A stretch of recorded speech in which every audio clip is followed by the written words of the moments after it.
Welcome to પ્રાપ્તિસ kitchen. આજે હું તમારી સાથે સૂકું લસણ આખું વર્ષ સ્ટોર કઈ રીતે કરવું તેનો વિડીયો શેર કરાવી છું, અને સાથે સાથે લીલું લસણ પણ આપણે 4 થી 5 મહિના સુધી કઈ રીતે સ્ટોર કરવું તેનો પણ હું આજે તમને એક હેક બતાવવા આવી છું.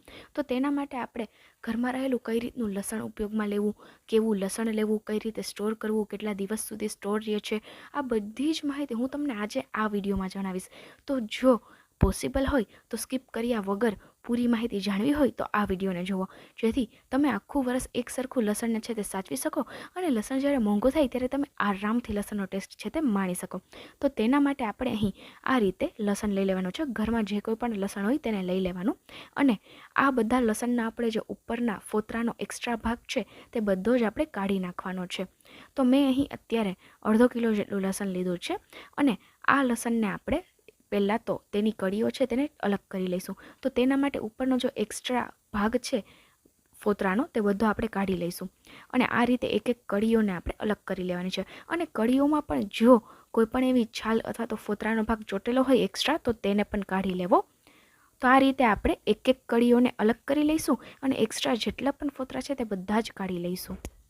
આ લસણને આખું વરસ એક સરખું જાળવી રાખવા માટે, એટલે કે સ્ટોર કરવા માટે ઘણી એવી નાની બાબતો છે જે હું તમને આજે જણાવીશ. તો પહેલાં તો આ લસણને આખું વરસ એક સરખું સ્ટોર કરવા માટે તેનો મેઇન ઇમ્પોર્ટન્ટ જે પાર્ટ છે એ છે લસણને સાફ કરવું. તો આ લસણને એકદમ સારી રીતે તમારે સાફ કરીને લેવાનું છે. જો જરા પણ કચાશ રહી જશે તો આ લસણ છે તે આખું વરસ એકદમ સારી રીતે નહીં સચવાય. તો તેના માટે શું કરવું, જ્યારે પણ તમે આ રીતે અલગ અલગ કળીઓ કાઢતા હો લસણની, ત્યારે વચમાં કોઈ એવી પોચી અથવા તો પોચું લસણ હોય તો તેને સાઈડ પર રાખી દેવું, તેને સ્ટોર કરવામાં ઉપયોગમાં ના લેવું. અને કોઈ એવી સુકાયેલી કળીઓ હોય અથવા તો કાળી પડેલી કળીઓ હોય તેને પણ આખું વરસ તમે સ્ટોર ના કરી શકો. તો તેને પણ આ રીતે જ્યારે કળીઓ અલગ કરો તો તેને સાઈડ પર કાઢી લેવું. અને હા, લસણને આખું વર્ષ સ્ટોર કરવા માટે લસણના મોટા ગાંઠિયા લેવા અથવા તો મોટી કળીઓ લેવી તે કોઈ જરૂરી નથી. આ રીતનું નાનું લસણ અથવા તો નાની કળીઓ હશે તો પણ ચાલશે. તો અહીં મેં એક્સ્ટ્રા જે કળીઓનો ઉપરનો ભાગ હતો ફોતરાવાળો તે બધો કાઢી લીધો અને એક એક કળીને અલગ કરી લીધી. હવે આપણે આ લસણની કળીઓને આખું વર્ષ સ્ટોર કરવાનું છે. તો તેના માટે આપણે સ્ક્વેર શેપમાં આ ફોઇલ પેપરનો એક ટુકડો લઈ લેવાનો છે. ફોઇલ પેપર શું કરવાને ઉપયોગમાં લેવું આ લસણને આખું વર્ષ સ્ટોર કરવા માટે તે પણ હું તમને જણાવીશ. તો અત્યારે આપણે આ ફોઇલ પેપરના મિડલના ભાગમાં આ બધી કળીઓને સેટ કરી દઈએ અને આ રીતે તેને ગોઠવી લઈએ. મિડલમાં આપણે આ બધી કળીઓને ગોઠવવાની છે. તો આ રીતે લસણની કળીઓને મિડલમાં ગોઠવી લીધા બાદ આ લસણની કળીઓને એકદમ સારી રીતે ફોઇલ પેપરથી કવર કરવાની છે. આ પ્રોસેસ કરતા સમયે ખાસ ધ્યાન રાખવું કે એર ના આવે. તો તેના માટે આપણે એકદમ સારી રીતે પ્રેસ કરતા જઈશું અને આ રીતે ફોઇલ પેપરથી બધી કળીઓને આપણે કવર કરી લેવાની છે. ચારે સાઈડથી આપણે એકદમ વ્યવસ્થિત કવર કરવાની છે અને આ રીતે પ્રેસ કરતા જઈશું, જેથી કરી વચ્ચે કોઈ એર હોય તો તે જતી રહે અને મોઇશ્ચર ના આવે લસણની કળીઓમાં, એટલા માટે. તો અહીં આપણે એક સરસ પેકેટ બનાવી લીધું ફોઇલ પેપરથી આ લસણની કળીઓનું. જોઈ શકો છો એકદમ સારી રીતે આપણે પ્રેસ કરી અને એકદમ સરસ રીતે આ કળીઓને કવર કરવાની છે. ફોર સેફર સાઇડ એટલે કે ડબલ સેફટી માટે આપણે અહીં લોક બેગ લઈશું. જો તમારી પાસે આ રીતની લોક બેગ અવેલેબલ ના હોય તો તમે જે ઝીપ બેગ આવે છે તે પણ લઈ શકો છો. હું અત્યારે આ લોક બેગનો ઉપયોગ કરી રહી છું. આ લોક બેગ પણ ચાલે આ લસણને સ્ટોર કરવા માટે. તો હવે આપણે આ પેકેટને તેની અંદર રાખી દઈએ. તમને થતું હશે લસણ સ્ટોર કરવા માટે આ પ્લાસ્ટિકની લોક બેગ જ કેમ, જે નોર્મલ રાઉન્ડ શેપમાં રેગ્યુલર બેગ આવે છે પ્લાસ્ટિકની એ કેમ નહીં? તો એ બેગ તમે ગમે તેટલી ટાઈટ પેક કરશો તો પણ તેમાં એર આવી જવાની પૂરી પોસિબિલિટી છે. તો એ બેગ બિલકુલ નહીં ચાલે. આ રીતની ઝીપ બેગ અથવા તો લોક બેગ જ ચાલશે. તો આને લોક બેગમાં એડ કરી લીધા બાદ આપણે બધી એરને કાઢતા જઈ હાથેથી, અને ત્યારબાદ આપણે એકદમ સારી રીતે લોકને લગાવી દેવાનો છે. આ પ્રોસેસ કરતા સમયે એક વાતનું ખાસ ધ્યાન રાખવું કે આ બેગની અંદર એર છે તે બિલકુલ ના હોવી જોઈએ. હવે તમને એવો સવાલ થતો હશે કે ફોઇલ પેપરમાં જ કેમ આ લસણને આપણે આખું વર્ષ સાચવી શકીએ? તો કે ફોઇલ પેપરમાં ઘણા એવા તત્વો રહેલા છે જે તેમાં રેપ થયેલી વસ્તુને આખું વર્ષ એક સરખા ટેસ્ટ, એક સરખા લુક અને એક સરખા ટેક્સચરની સાથે જાળવી રાખે છે. એટલા માટે આપણે અહીં સૂકા લસણને આ રીતે ફોઇલ પેપરમાં રેપ કરી અને લોક બેગમાં પેક કરી અને ડબલ સેફટીની સાથે આપણે સ્ટોર કરીશું. હવે આ સૂકા લસણને આપણે ક્યાં, કઈ જગ્યાએ સ્ટોર કરવું તે તમને બતાવું. તો આ સૂકું લસણ છે તેને આપણે ફ્રીઝરમાં રાખવાનું છે, અને ફ્રીઝરમાં પણ એવી જગ્યાએ રાખવાનું છે જ્યાં પાણીનો ભાગ ના હોય અને મોઇશ્ચર ના હોય. તો જ્યાં તમે બરફ જમાવવા માટે બરફની જે પ્લેટ આવે છે તે રાખી હોય, અથવા તો કોઈ પણ એવા પ્લાસ્ટિકના બાઉલ રાખ્યા હોય જેમાં કોઈ એવું લિક્વિડ છે, તો તેનાથી આ બેગને છે તે દૂર રાખવી અને ડ્રાય પ્લેસ પર ફ્રીઝરમાં છે તેને આખું વર્ષ સ્ટોર કરવું. તો અહીં હતી આપણે સૂકા લસણની વાત. હવે આપણે લીલા લસણને પણ 4 થી 5 મહિના સુધી સ્ટોર કરી શકીએ છીએ. તો એ કઈ રીતે? તો આ લીલા લસણને 4 થી 5 મહિના સ્ટોર કરવા માટે કેવા લસણની પસંદગી કરવી? તો કે આ રીતના મોટા અને જાડી કળીઓવાળા લસણ લેવાનું છે. ત્યારબાદ ઉપરનો જે ભાગ છે, એટલે કે ઉપરનું જે એક પડ છે તેને આપણે અલગ કરી લેવાનું છે. આ રીતે ઉપરનું એક પડને એકદમ સારી રીતે અલગ કરી લીધા બાદ ઉપરનો જે તમને ભાગ દેખાઈ રહ્યો છે તેને આપણે ચાકુથી કાઢી અને સાઈડ પર રાખી લઈશું.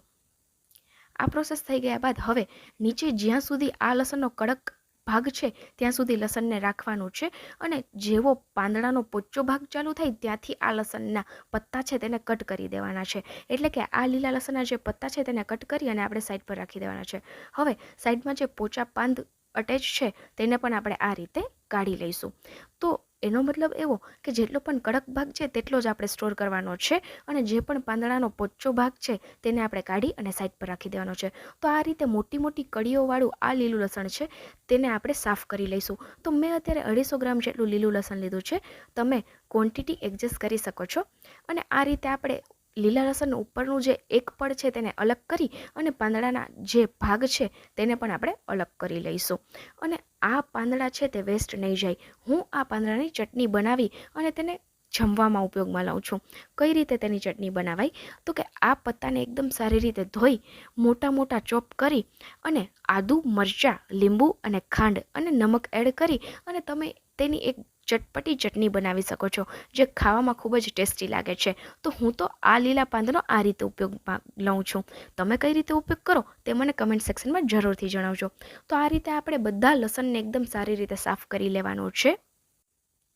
જોઈ શકો છો આપણે આ રીતે 250 ગ્રામ જેટલા લસણને એકદમ સારી રીતે સાફ કરી લેવાનું છે. તો અહીં પણ આપણે એકદમ સારી રીતે લસણને સાફ કરવાનું છે. આ એક મેઇન પ્રોસેસ છે. જો લસણ એકદમ સારી રીતે સાફ નહીં થાય તો તેમાં મોઇશ્ચર આવી જશે અને બગડી જવાની પૂરી પોસિબિલિટી છે. તો અહીં 250 ગ્રામ જેટલું લસણ છે તેને મેં એકદમ સારી રીતે સાફ કરી લીધું. હવે આ લસણને સ્ટોર કરવા માટે આપણે કેમાં રેપ કરીશું?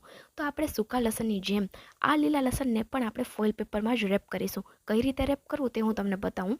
તો મેં અહીં સ્ક્વેર શેપમાં એક ટુકડો લઈ લીધો ફોઇલ પેપરનો, અને મિડલમાં, એટલે કે આ રીતે મિડલમાં ક્રોસમાં આપણે આ લીલા લસણને સેટ કરીશું.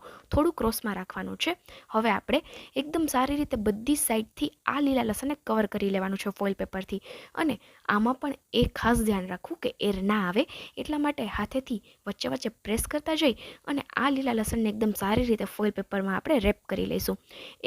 એક પણ સાઈડથી એક પણ ભાગ છે તે ખુલ્લો ના રહે તે વાતની ખાસ ધ્યાન રહે.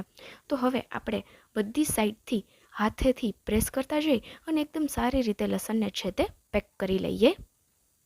તો અહીં આપણે એકદમ સરસ એવો શેપ આપી દીધો અને લીલા લસણને કવર કરી લીધું. તો આ રીતે તમે ફોઇલ પેપરમાં વચ્ચે ક્રોસમાં લીલું લસણને એડજસ્ટ કરી સેટ કરી અને પેક કરશો તો એકદમ સારી રીતે બધી સાઈડથી આ લસણ છે તે કવર થઈ જશે. અને હવે આ લીલું લસણ તો આપણે કવર કરી લીધું. તેના આટલી ક્વોન્ટિટીમાં પાંદ છે તે વધ્યા છે, જોઈ શકો છો આટલી ક્વોન્ટિટી છે. હવે હું આ પાંદમાંથી મેં તમને આગળ જણાવ્યું એ પ્રમાણે આ પાંદની એકદમ ચટપટી અને ટેસ્ટી એવી ચટણી બનાવીશ. કઈ રીતે બનાવી તે પણ મેં તમને જણાવી દીધી. હવે આ લીલા લસણને આપણે જે સૂકા લસણવાળી લોક બેગ છે તેમાં જ રાખી દઈશું અને પેક કરી લઈશું. તો આ રીતે સૂકા લસણની બાજુમાં પણ તમે આ લીલું લસણ રાખીને સ્ટોર કરી શકો છો. અને બેગમાં એડ કરી લીધા બાદ જેટલી પણ એર છે તે બધી એકદમ સારી રીતે આપણે હાથેથી પ્રેસ કરી અને કાઢી લેવાની છે. થોડી પણ એર આ બેગમાં ના રહેવી જોઈએ.